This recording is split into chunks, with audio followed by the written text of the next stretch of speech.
I was in the military. I was very involved in intelligence, very involved. I had a top secret clearance and was involved in a lot of things. When I got out of the military, I went to, I'd been with IBM at Kingston, New York. I ended up, thought I'd stay with IBM. I ended up with General Electric in Phoenix, Arizona. And again, children started coming. By then we had 2 children. I guess the third one was on the way.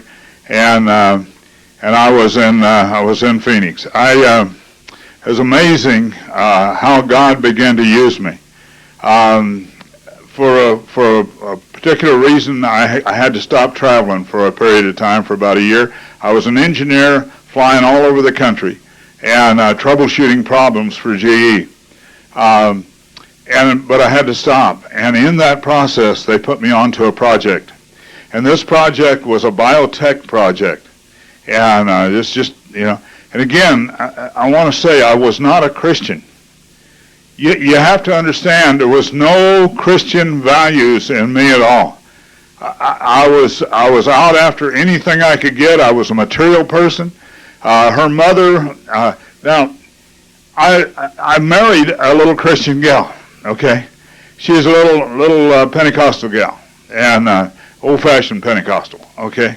And I knew I could take her out of that. My 57 Ford had them big tail lights, and boy, I knew I could get this girl out of that. She was enamored by that car, and so I was going to take her out of it. We went together 39 days, and we've been married 46 years, and I praise God for her. But it was amazing. I took her out of Christianity. I was successful. But I had one problem. Her mother. Her mother was a praying woman. This woman had camel's knees. She was on her knees praying all the time. And I've stood face to face with her and said, stop praying for me. I don't need you to pray for me. I gave your daughter more than you could ever give her.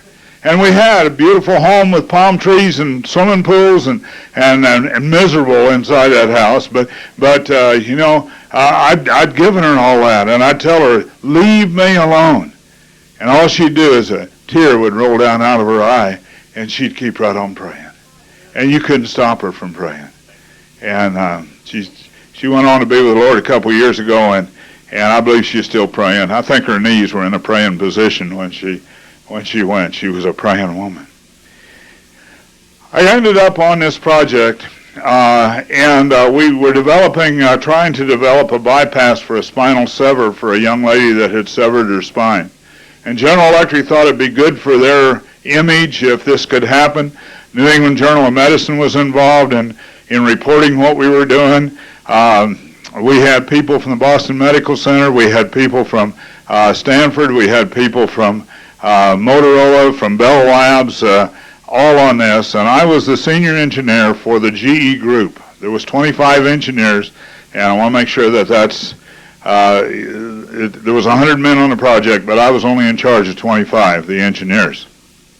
Now, in this process, we failed. We had problems. We could not get, it was like trying to fire a shotgun through the eye of a needle to try to get nerve ends connected. We couldn't do it. And with the technology we had then, it was impossible to do it. And so it looked like the project was going to fail. She started to deteriorate. There was some problems with her, and so General Electric decided they were going to close the project down. About that time, some people from Phoenix, from south of Phoenix, Arizona, down at a place called Marana, an old CIA base that belonged to Howard Hughes, they came up to see us, and we didn't know at first who they were. They wanted to talk to us about our findings and some of the results of tests that we had made and this type of thing. And they came in and sat down, and they had money coming out their ears. I mean, it was government money, and this money was there. And you always, as an engineer, you were always looking for funding, and you never always got the money you wanted. The company wouldn't furnish the money you needed, and boy, these guys were just rolling in money. And they asked us if we could develop a little microchip that could be put in drug shipments that would allow the tracking of the drug shipments. Now, the thing you have to understand up front is the government is the biggest drug dealer in the world, okay? The U.S. government is the biggest drug dealer. We deal drugs all over the world. And so I figured they wanted to keep track of their drugs and not have these other people's drugs get mixed in with theirs. But anyway, to make a long story short, we told them we could do it. The Destron chip, the chip that's used in cats and dogs and animals, that's used in cattle, this type of thing, is that initial chip that we developed along about 1972. You didn't see it until in the 80s, but along 72, 73, 74, in that period of time, we developed that little chip.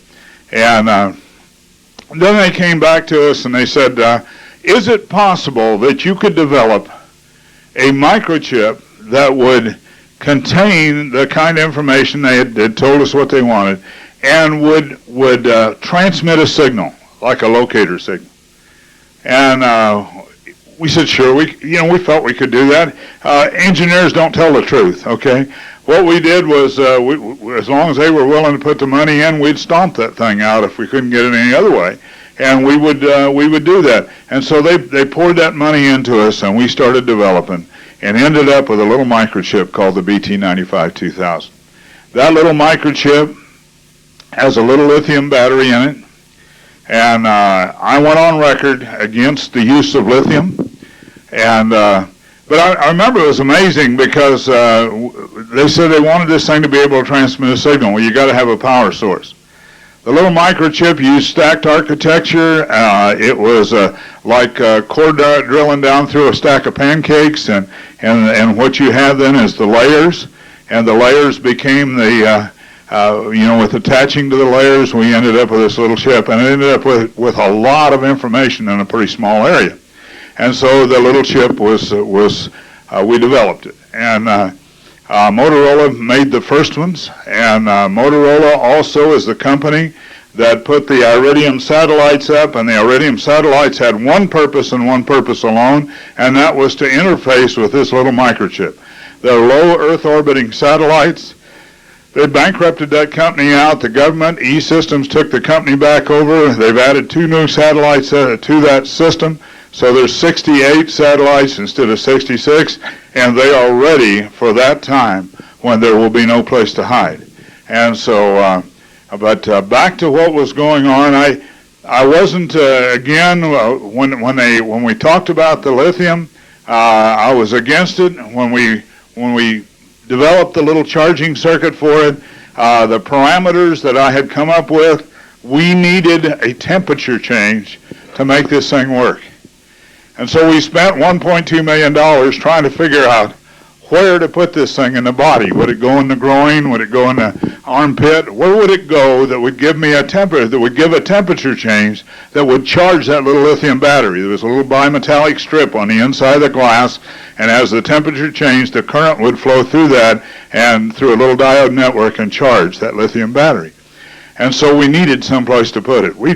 We spent this money. When the results came back, I remember laying them out on a conference table. We divided them up amongst 3 teams, and it was determined when we came back together. It took about 6-7 days before we came back together on this, and when we came back together, it was determined there were 2 places in the body that would be ideal. One would be just below the hairline on the forehead, where I'm sweating right now, and the other one would be the back of the hand. The right hand preferred because people are right-handed. Most people are right-handed. The little, we chose right here, right along this bone that goes here. Right here is where the blood vessels run that go out into your fingers. Every time you flex your fingers, you get a change in those blood vessels in the flow. And so it was sufficient. The change in temperature was sufficient to charge the little lithium battery. And so it was determined that that's where it would go. No references from anybody on that team. Nobody knew where that thing would, where we could put it until that point. No references to the Bible. Now I talk about God having a sense of humor, and God did have a tremendous sense of humor. My wife was in the hospital, and I was taking care of the kids, and we had built a big home, basketball court out back, and and this huge home, and I'd given her everything I thought I could give her, and nothing was really working, and she was in the hospital. And my oldest daughter came to me, and she said, "Daddy," she said, "can I be baptized?" And I said, "Well, I guess you can. Wear a coat. I think you're going to get wet." And that's all I had to say to her. And she went back to the lady who had been taking her to Sunday school and church, and she said, and second little old gray-haired lady. Now, if you get one gray-haired lady praying for you, you might as well give up. But if you get two of them, there's no chance. There's no chance. In fact, if you got two of them praying for you right now, just come on to the altar and let's get it taken care of. Right now, there's no sense going around it. But this gray-haired lady was also praying, and she was taking our daughter to Sunday school and church. And what happened was that she sent her back to me. She went up to see her, and she came back, and she said, "Dad, would you please come to the baptism?" Folks, I didn't want to go to that baptism. I had 4 football games I wanted to watch that day. Had the television all set up, had all the snacks and everything, and I was going to watch that, and I was going to drive down to the hospital and see Ruby later in the afternoon after the football games was over. I had good priorities, praise God. That's what you do. You don't miss a football game to go visit your wife in a hospital. And so, and anyway, she said, "Daddy, would you please come?" And so I agreed to, and I put a towel down in the seat of the Lincoln so it wouldn't get the leather wet. And I went up to where they were baptizing these people. I watched them going down in that water and coming back up. And I knew they had something I didn't have. And my daughter, after she was baptized, we got back in the car and we left. And I didn't talk to her all the way home. And I got home, I went into my den, into my library, and I had engineering manuals all over the walls. I was really dedicated to what I did. And then I got down on my knees. I prayed, but I didn't know how to pray. Can you believe that a man at that age wouldn't know how to pray? But I didn't know how to pray. I got down there. I said, "God, I don't know why I'm here. I don't even know how to pray." And so I didn't want to ask my daughter for her Bible. But I want to tell you about circumstances, things that happened. I went looking through my books. I thought someplace I had a little Bible. And I found it was a little Gideon Bible that I'd received in 1946, and down in South Phoenix, Arizona. Little bitty, little small Gideon Bible. And I opened that thing up, and God said, "Son, this is where the answers are at." And I turned and I found that sinner's prayer. And people say, "Oh, you shouldn't pray them rote prayers, them sinners." That prayer, well, I'm going to tell you something, it's good enough for me. Good enough for me. I started praying that sinner's prayer, and I'm bawling and squalling and snotting, and it's a mess. There's no dignity in this, no dignity in it at all. And I prayed, and then I had to go tell somebody, and I went over next door where my mom lived, and I said, "Mom, can you watch the kids? I've got to go see Ruby." And I drove 25 miles down to where she was at, and walked in. She was in the lobby, and I said, "Boy, I've got something to tell you." She said, "I got something to tell you." She said, "I've rededicated my life to the Lord." She said, I'm not going this way anymore." I said, "Well, I just got saved. I just prayed the sinner's prayer."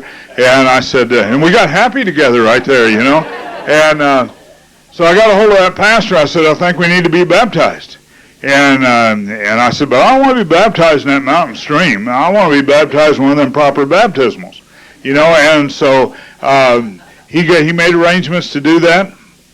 And it was a little Baptist church that didn't have a baptismal, so we had to go to another church. And folks, I want to tell you something. Our kids were there, and I went down in that water a sinner, and I came up out of that water a lukewarm religious person. You say, "Wait a minute, that's not right." No, it's not right at all. But I believe there's a lot of people today that are in that very same situation. And all of a sudden, I began to serve God. I was teaching a Sunday school class. Because of my position in the community, that pastor was delighted, and I was teaching a Sunday school class. I was working with men's ministry. I was doing all of these things. I was serving God, but I did not know him.